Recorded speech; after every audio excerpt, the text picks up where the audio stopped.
नमस्कार। अभी मैं पटना में हूं और जन स्वराज के कार्यालय में हूं और हमारे साथ हैं सदफ इकबाल जी, जो मुख्य प्रवक्ता हैं जन स्वराज। अब पार्टी बनने वाली है, अभी जन स्वराज अभियान ही है। 2 अक्टूबर को मैम पार्टी बनने वाली है, कितना उम्मीद है और महिलाओं की क्या भागीदारी आप देख रही हैं जन स्वराज के तरफ? देखिए, 2 तारीख जो है वो बिहार की जमीन पर एक 2 तारीख जो है जन स्वराज एक नया इतिहास लिखेगा और आप लोगों को हैरानी होगी कि बिहार ही नहीं हिंदुस्तान की तारीख में इस तरह से लोगों का जनसमूह आकर के किसी पार्टी को आज तक नहीं बनाया होगा। जन स्वराज ने तो अलग अलग कई अभी पार्टी बनने से पहले, दल बनने से पहले ही जो है कई इतिहास रच चुका है। आपने देखा होगा कि 2 साल से प्रशांत किशोर जी ने गांव-गांव, गली-गली पद यात्रा की और पहली बार एक ऐसी पार्टी बन रही है जो जनता की पार्टी है, किसी व्यक्ति विशेष की पार्टी नहीं है या किसी परिवार की पार्टी नहीं है। ये जनता की पार्टी है, आम लोगों की पार्टी है और पार्टी बनने से पहले 1 करोड़ हमारे मेंबर बन चुके हैं। तो ये अपने आप में समझिए कि बहुत बड़ी बात है, बल्कि हैरानकुन बात है, नायाब बात है। आज तक ऐसा हुआ ही नहीं है हिंदुस्तान के इतिहास में कि कोई पार्टी को जो है 1 करोड़ लोग आकर के जो है बना रहे हो। और आपने बापू सभागार में देखा होगा, प्रशांत किशोर जी ने 4-5 प्रोग्राम किए, सम्मेलन किया, अलग अलग उसका प्रोग्राम था, युवाओं से संवाद किया, महिलाओं को बोया, मुसलमान बिल्कुल। तो आपने देखा होगा कि किस तरह से जो है पूरे बिहार से जो है भीड़ आई और लोग सुनने के लिए प्रशांत किशोर जी को आए। महिलाओं की भीड़ आपने देखी, आप बता रहे थे कि महिलाओं की क्या भागीदारी होगी।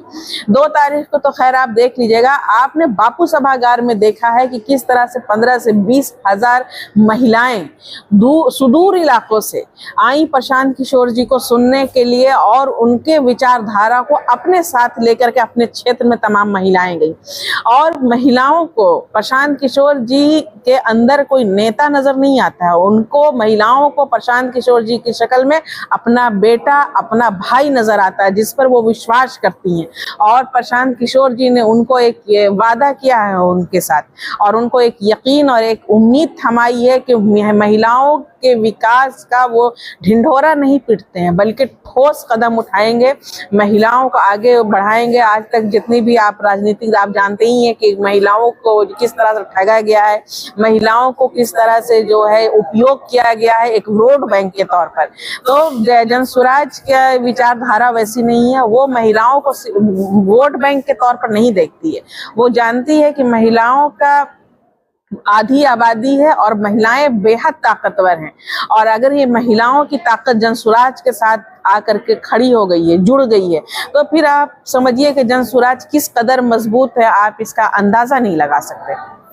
मैम, कई बार होता है कि लोग चाहते हैं कि ये नेता, ये पार्टी अच्छी है, हम इन्हें वोट दें, लेकिन कई बार लोगों के जहन में ये चल रहा होता है कि पता नहीं ये जीतेंगे या नहीं जीतेंगे, हम अपना वोट बर्बाद कर रहे हैं, कहीं इनको वोट देने के चक्कर में फलना पार्टी या फलना नेता ना जीते। देखिए, ये इस धारणा को आप लोग कैसे बदलेंगे? आपने जो ये बातें कही है, ये समझिए कि ये बीते कल की बातें हैं। अब तक जितने इलेक्शन होते रहे थे, इसी तरह से बांट करके वोट बटोरा गया, हिंदू मुस्लिम का मुद्दा बनाया गया, जातिवाद का जो है मुद्दा खड़ा किया। आप तमाम पार्टियों को देखिएगा, किसी न किसी जाति विशेष से वो जुड़ी हुई पार्टियां हैं, या तो MY समीकरण है या नीतीश जी की पार्टी है, एक खास जाति को टारगेट करती है। आप बीजेपी को भी देखिए तो वो भी कहीं ना कहीं जो है जातिवाद है उसके अंदर। तो आप तमाम पार्टियों को लीजिए, क्षेत्रीय पार्टियां, बहुत मांझी जी की पार्टी है, बहुत सारी पार्टियां हैं, तो कहीं ना किसी वो जाति को टारगेट करके आज तक जो है ये लोगों ने सियासत की है और राजनीति चमकाया है। हाँ। जन स्वराज एक पहली ऐसी पार्टी है जो जात पात और धर्म से ऊपर उठ करके और बात करती है और उसकी जो विचारधारा है वो गांधीवादी विचारधारा को लेकर चलने की बात प्रशांत किशोर जी कहते हैं। प्रशांत किशोर जी उस कांग्रेस को पुनर्जीवित करने की बात करते हैं जो आजादी से पहले था। तो इसलिए अब जो है जात पात का एजेंडा बिल्कुल नहीं चलने वाला है। अब तक जो है लोगों को ये जो कह लीजिए कि एक तरह से राजनीतिक बंधुआ मजदूर बना करके रखा गया था। अब उससे जो है जनता को छुटकारा मिलने वाला। जनता के पास ऑप्शन नहीं था, या तो वो इंडिया को वोट दे, अगर इंडिया से उसकी विचारधारा नहीं मिलती है तो कहाँ जा करके वोट देगा, एनडीए को वोट देगा। ऑप्शन नहीं था, ऑप्शनलेस थी जनता। तो वहीं बस जात पात और ऊंच नीच की बातें होती थी, उसके आधार पर वोट को जो है बंटवारा किया जाता था। अब जनता के पास एक तीसरा और नया ऑप्शन खुल चुका है। जनसुराज के शक्ल में, प्रशांत किशोर जी के शक्ल में उनके पास एक नया विकल्प, एक बेहतर विकल्प आया है। तो जनता जो है, इसीलिए आप देख रहे होंगे कि वो बहुत तेजी से प्रशांत किशोर जी के इर्द गिर्द या जनसुराज में आकर के जुड़ रही है, और प्रशांत किशोर जी से आकर के उनकी विचारधारा उसे सहमत हो रही है। और बहुत तेजी से जनसुराज जिस तरह से जो है एक आप कह लीजिए कि दल में जिस तरह से परिवर्तित तब्दील हो रहा है, तो ये जनता की ताकत है। और जनता के पास अब एक जनसुराज बेहतरीन विकल्प है, और इसकी कमी जनता को महसूस हो रही थी। और क्या, जैसे कि आपने बार बार अपने इंटरव्यू के दौरान प्रशांत किशोर की जिक्र की, प्रशांत किशोर कर हमको मुख्यमंत्री नहीं बनना है, हम देश की जनता में जो बेरोजगारी है, भ्रष्टाचारी है, उसको मिटाने के लिए हम आए। कल ही उन्होंने कहा कि यार 2 साल लगे, 4 साल लगे, हम 2025 चुनाव की बात नहीं कर रहे हैं, हम जनता देश की बदलने की बात कर, राज्य को बदलने की बात कर रहे हैं। देखिए, आपने जो बात कही, प्रशांत किशोर जी ये बिल्कुल कहते हैं कि हम जो है कोई नेता नहीं है, ना हम जो है जनसुराज का कोई पद लेने वाले हैं। लेकिन प्रशांत किशोर जी सूत्रधार हैं, और प्रशांत किशोर जी का ही जो विचार था, जनता को, बिहार को बदलना है, उनके ही विचारों से हम लोग सब उनके साथ आकर के जुड़े। ये उनका बड़ापन है, ये इतना बड़ा उन्होंने जो है मंच जनता को दिया है, और बिहार को बदलने की बात कर रहे हैं, और खुद नेता नहीं बन रहे हैं। ये अपने आप में समझिए कि बहुत बड़ी बात है, और ये उस शख्स की महानता को दर्शाता है।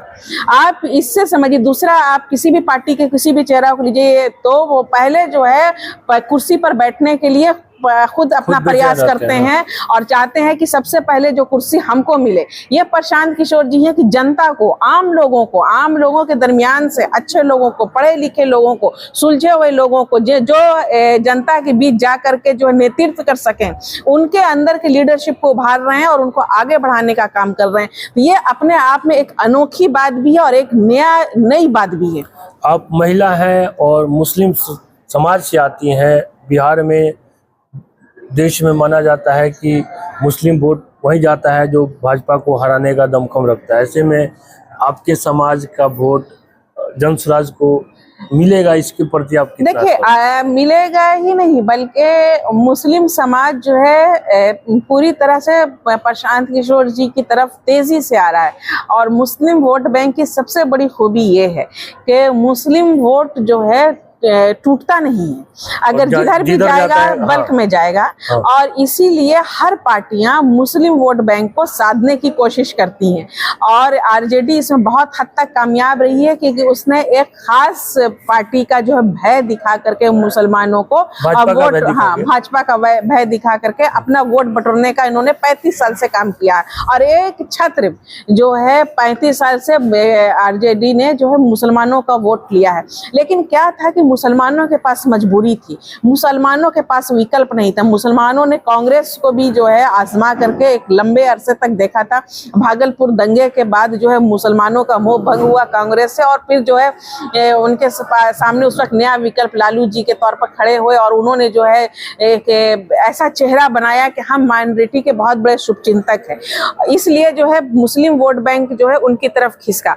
लेकिन 35 सालों से मुसलमानों ने लालू जी को, आरजेडी को आजमा करके देख लिया है कि ये सिर्फ मुसलमानों को एक वोट बैंक के तौर पर, एक संख्या के तौर पर, आंकड़े के तौर पर देखते हैं। मुसलमानों को ये कोई एक जगह नहीं देना चाहते हैं। 35 सालों में लालू जी ने अब तक कोई एक बड़ा मुस्लिम लीडर क्यों नहीं पैदा किया, बल्कि जो 2-4 लीडर थे उनको जो है किनारे करने का काम किया, शंटिंग में डाला। बहुत सारे आप अभी की मिसाल ले लीजिए कि अभी जो है विधानसभा में विपक्ष के नेता तेजस्वी यादव हैं और विधान परिषद में अंगूठा छाप जो है राबड़ी देवी को जो है विपक्ष का नेता बनाया गया। अब्दुल बारी सिद्दीकी थे, सीनियर लीडर थे, वो क्यों नहीं नजर आए तेजस्वी को? अब जब इनको जनसुराज की अब धमक बढ़ी है और इनको लग रहा है कि ये तो मेरे लालटेन से तेल ही निकल जाएगा, तब अब अगल बगल जो है मुसलमानों को बैठा करके जो है प्रेस कॉन्फ्रेंस कर रहे हैं और मुसलमानों को ये दर्शाने की कोशिश कर रहे हैं कि हम ही आपके सबसे बड़े शुभचिंतक हैं।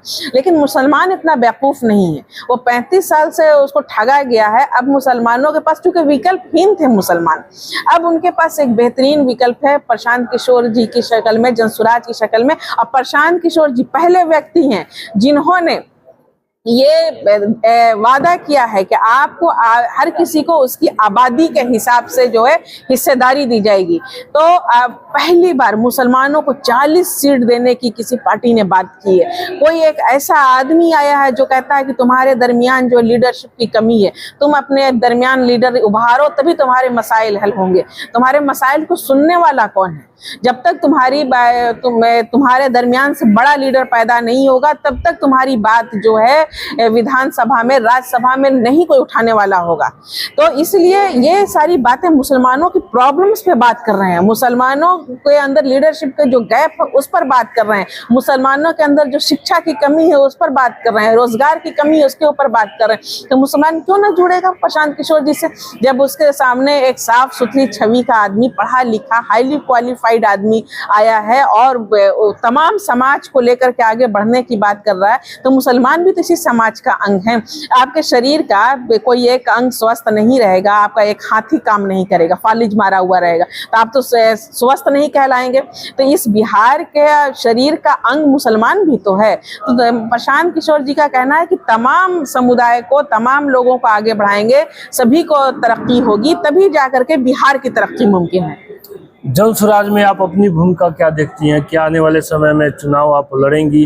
और महिलाओं को जो 40 सीट देने का प्रशांत जी ने घोषणा किया है, वो महिलाओं के लिए कितना महत्वपूर्ण है? देखिए, आप जो मेरी भूमिका की बात कर रहे हैं, तो मैं अपने बारे में बताऊं कि मैं एक राइटर थी, कवित्री थी, और इत्तेफाक से कहिए कि हादसाती तौर पर प्रशांत किशोर जी से ने मुझे देखा और उसके बाद फिर उन्होंने मुझे पार्टी से जोड़ा और आज जो है प्रवक्ता के तौर पर आपके सामने मैं मौजूद हूँ। तो यह प्रशांत किशोर जी की खूबी है कि मैंने तो कभी राजनीति का सोचा भी नहीं था, मेरा दूर दूर तक पॉलिटिक्स से वास्ता नहीं था। मैंने एक प्रोग्राम में खड़े होकर उनसे सवाल किया था और सवाल करने के ढंग से उन्होंने समझ लिया कि इस औरत के अंदर कोई क्षमता है जो मुझे भी नहीं मालूम थी, मुझे अपनी खूबी नहीं मालूम थी। और उन्होंने जो है फिर दूसरे दिन मुझसे मुलाकात की और यहाँ मुझे पार्टी में जगह दी और एक चेहरा के तौर पर जो है वो मुझे प्रस्तुत कर रहे हैं। तो और इलेक्शन वगैरह लड़ने का तो देखिए, अब ये प्रशांत किशोर जी पर डिपेंड करता है कि वो मुझे क्या जिम्मेदारी देते हैं। मुझे जो भी अभी इसे प्रवक्ता की जिम्मेदारी दी गई, संविधान बनाने कमेटी का मेंबर बनाया गया, तो मैं अपनी जिम्मेदारी पूरी कोशिश कर रही हूँ कि अपना 100% दूं, अपनी जिम्मेदारी पूरी ईमानदारी से अपनी पूरी करूं। तो ये मेरा काम है, जो मुझे जो भी काम देंगे वो बिल्कुल मैं ईमानदारी से करूंगी। और देखिए, इलेक्शन लड़ना ना लड़ना हर कोई, मुझे समझ में नहीं आता। मुझे इतने लोगों जिससे भी मिलूं तो मुझे उसके अंदर वो भावी विधायक ही दिखते हैं। तो हर कोई यही लोग जो है ख्वाहिश लेकर के आते हैं। तो जरूरी नहीं है कि आप इलेक्शन लड़ें या किसी कुर्सी पर बैठे, जरूरी ये है कि हमारा बिहार तब्दील हो, हर किसी की तरक्की हो। अगर जनसुराज एक बड़ा जहाज है तो हम उस जहाज के छोटे से पुर्जा हैं, लेकिन हमारी महत्वता भी, हमारी अहमियत भी अपनी जगह पर कायम है। तो हम अपना काम करें, बस हम इसी पर उम्मीद रखते हैं कि अपना काम हम ईमानदारी से करें। और प्रशांत किशोर जी का वो तो बहुत दूरदर्शी आदमी है और बहुत पारखी आदमी है। उनको जिसके अंदर जो संभावना नजर आती है वो खुद आगे बढ़ाने का काम करते हैं, बोलना ही नहीं पड़ता यहाँ। हमसे बात करने के लिए बहुत जी शुक्रिया।